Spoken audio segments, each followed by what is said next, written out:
much as I thought I could plan a podcast, that is not going to happen. I do not have the mindset to sit here.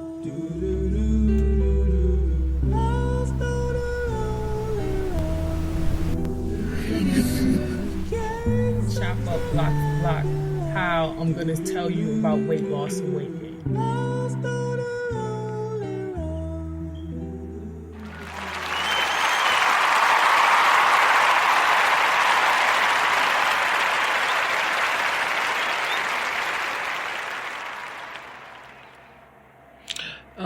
Good morning. Well, 4 minutes from good morning on this late Wednesday evening. It's supposed to snow, but it doesn't matter. So, cutting to the chase, today's episode is a little bit about drugs and interconnectedness. I didn't want to talk about this. I was trying to do a live with reading one of my books, a chapter from the Wars of Noone, and it seemed like I kept hitting record and end every 3 seconds. And I done tried it 3 times, and either the mic was muffling or I couldn't get the setup right, and then I would hit record and then it would just stop recording in the middle of what I was saying. So this is gonna be when it comes to my book, I'm just gonna have to read that one on my Audacity app on my laptop and do it that way, and then just upload it that way, because it seems like whenever I do a live with the book, it's always something crazy.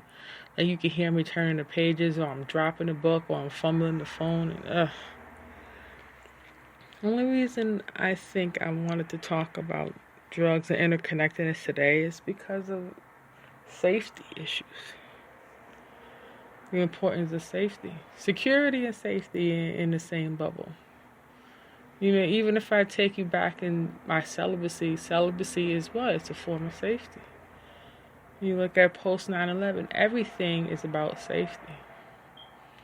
Like the government will trust you as long as they could put a chip in your head or bug your phone. As long as they could tap into your most innermost thoughts, you're safe. Well, to a point. Because we're all too small to be too much of a threat, and we're all in each other's lives to be so hidden away from the agenda that we can do, permanent damage. Even when we have these school shootings going on, which is, well, speaking of someone who went to high school in the 90s and elementary school in the 80s, that just didn't cross the mind. I guess there was just a demeanor about school. There was still fear in the school system. People still had a random fear for the teachers, even if you argue with them or you dislike them. It never got to a point where you even think of bringing a certain environment into that environment. And I'm not saying that today's environment encourages such things to happen, but a lot of these kids are at their wits' end. So much of their frontal thinking and their cerebral thinking is exposed. You can't think anything without someone commenting about it or posting it. And not saying that these kids are weak, but I just feel some of them not that they aren't ready, but in pushing them to be that ready, they pick up other behaviors that are at those points are real destructive. But anyway, I was watching Fatal Attraction today. This show, and they talk about men and women who get killed in relationships. And this one today is about this really successful black woman out of New Jersey. And she marries the love of her life. He's a state trooper. The state trooper ends up getting killed in an accident, an off-duty accident. And she ends up dating this guy who's into real estate, but he's also a drug dealer. But, she's not really disclosing that. You don't learn that he's a drug dealer to the end. And she ends up having an affair on him with another drug dealer. And an affiliate of the guy that she's cheating with has been scouting her and her fiance. The real estate agent, he knows all about them. He wants to rob them. So he threatens his friend that's, the side piece of the girl. And somehow they end up kidnapping her. They try to rob her, but the robbery goes wrong. And then the guy who set up the whole robbery, he freaking kills her, shoots her to death in her own car, and sets the car on fire. And it really brings me to that safety. Again, there's something about drugs. Not that drugs are a personal choice. Everyone says it's a personal choice. It's a personal choice. Drugs are not personal. There's nothing about drugs that says this only includes me. This is just about me. Nothing about drugs they inhabit your life. They inhabit your thinking, your emotions. As soon as it touches those places, you're already involving your family. And it gets you into this place of displacement and addiction. What it does is it displaces your feelings. It makes your feelings so wide that you got to do astronomical things to feel like you got to get control. It's like displacement. It's like there's a gap in front of you, right? And this crack in your walking could be, it could be the size of like 2 feet wide. You could just take a step over it, or you may need some help. You may need somebody to help you build a bridge to get over it. What drugs does is it makes you look at the bridge, and it makes it seem like it's bigger than what it is.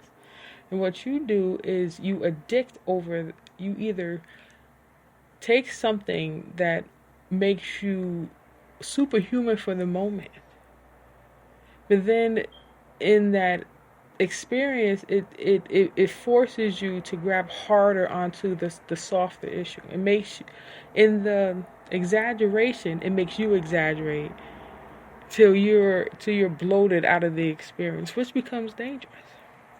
You start stealing from everything around you to complete the emptiness.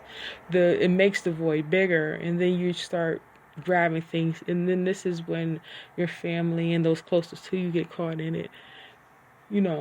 Whether or not you want them to, if they're not already in it. That's safety. This is safety. Being safe. Being cautious. Being in the house. Whether or not I choose to be so cautious and away from everybody, away from everything. I don't like certain people when they're in crowds. I don't like how they act. Because when they're alone, they can be such sweet people. But as soon as their identity gets chopped in that crowd atmosphere, crowds don't have personal identities. And a lot of people, it's just certain people, when they get in a crowd, they become monsters. And I just rather not deal with their explosion. And I'm saying this because, not that I'm a public monster, but the energy, I feed off public energy. And I get louder. I know I get louder. But me being this reserved, the more I go in public, the more I concentrate on what I'm there for. The more I avoid that energy, the more I get in and get out and keep it pushing. It's hard. I sweat a lot. It's an exercise.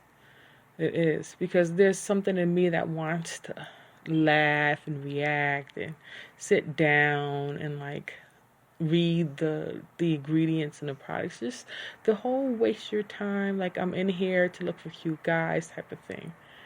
Because at one point in my life, if I went into Walmart, I'm looking for the cutest guy. They're not up front.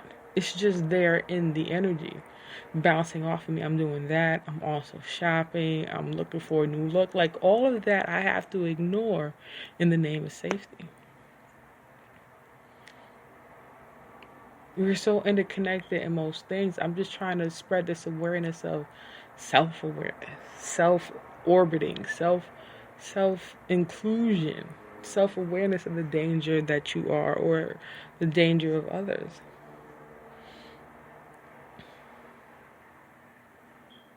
It's cool to be personal with your physical friends, but it's not cool to be that same thing in front of others. Like I have this podcast going, and this is dangerous for me. I don't know who's listening and downloading these things, but I'm doing it to keep me from completely imploding on the inside, from completely shutting down and just not conversating at all. And some of the things I say in here would seem cheeky. Some of it is a little on the personal side, but those are personal things that don't really bother me because I've been living with them for so long. So I'm not really thinking so much about it.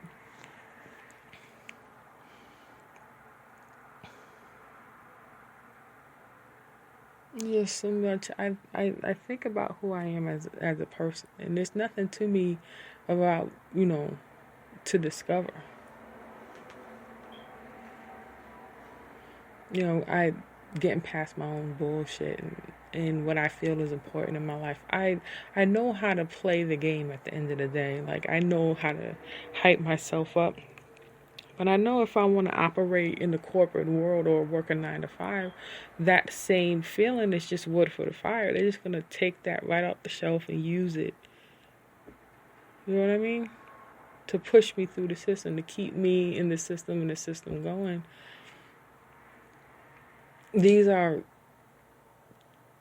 it's a widening. Like, almost have to to get back into your ugliness and then spread the truth over what the sugar, the bariatric of the situation, trying to step over these instances. You know what I mean?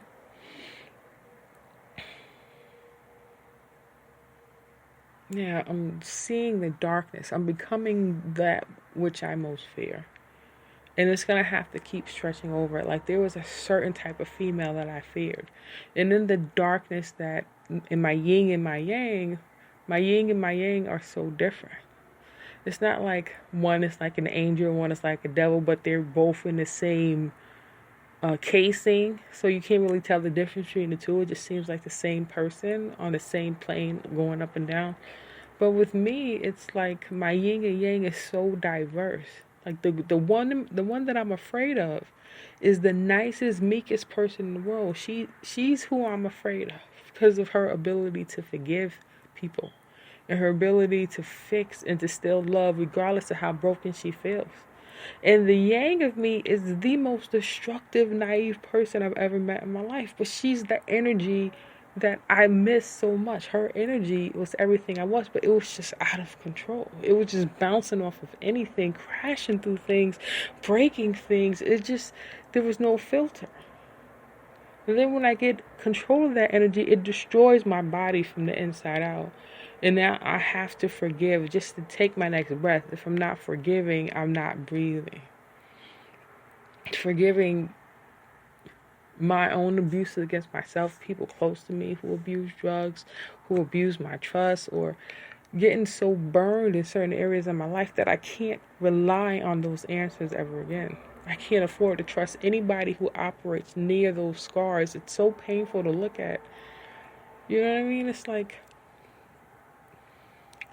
like having the gold chain of your dreams. Like if you can have the perfect necklace and bracelet and watch and rings and earrings, like what would it look like? Like for me, it would be like celebrating 20 years of celibacy, like a tattoo. But I can't get the tattoo now because it's ongoing. So I will put 20 years celibacy plus going strong.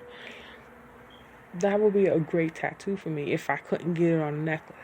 Or meekness and awareness, the new drug. Like have that tattooed on my arm. You know what I mean? Or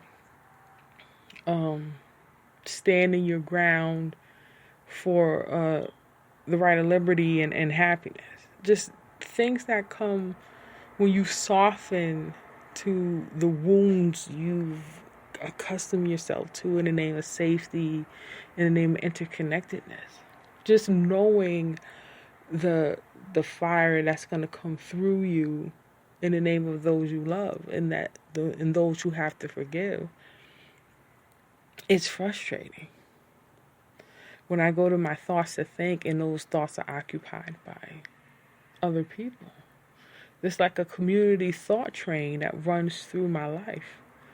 And it's like just, there's some days I just want to sit on it and just go through the orbit on the earth itself and not worry about the world and banks and money and investment and social media and all that stuff. I just want to be in my void. And most collective thinking is what I should say. The collective thought is so It's so used to being, it can be trapped by anything. It can be tapped by anything.